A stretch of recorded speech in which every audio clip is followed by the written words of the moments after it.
Hello, kito'y gospel online ministry pa nina. Hong mga kong topa ho'y hitila to, topa ho'y naalungay komding inong zon noming.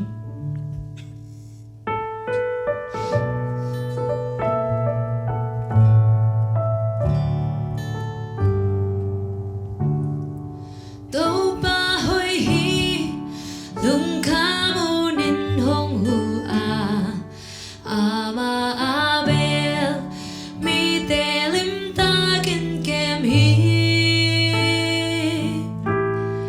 Sunin ni zanin kapi, hong jingin hong gim sak lo a, van tung mi ten, gya po sa di nong ken.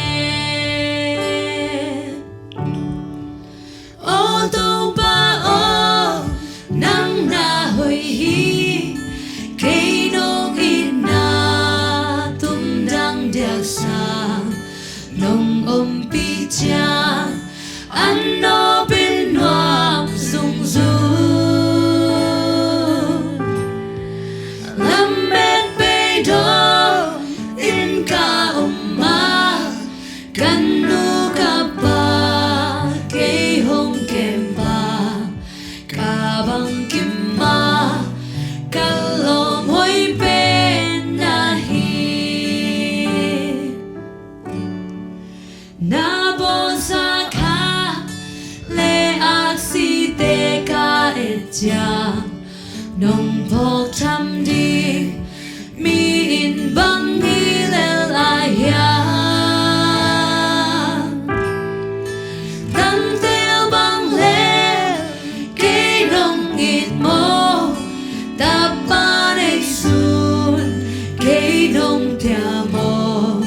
Kay nong ina lamdang ilian lo sang amin. O to ba o nang nahoy hi, kay nong ina tumdang diag sang nong umpi tiang ano binwang zung zung.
Hong kang ay lo ina ku tonong lena kalampisaw sukleto a lung kam na hui pinhong nok tiang nong umpi na ina onem kasal.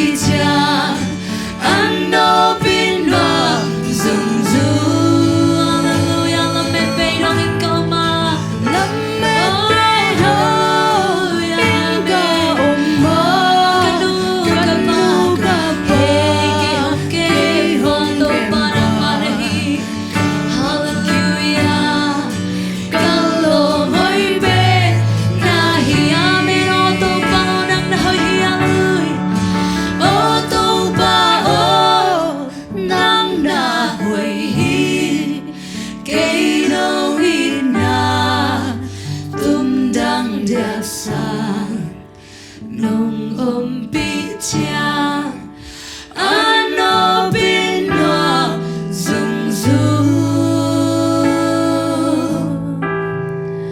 lamet bedo in ka oma kanu kapa kay hong kempa kabang kimma kalong hoy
Amen. Hallelujah.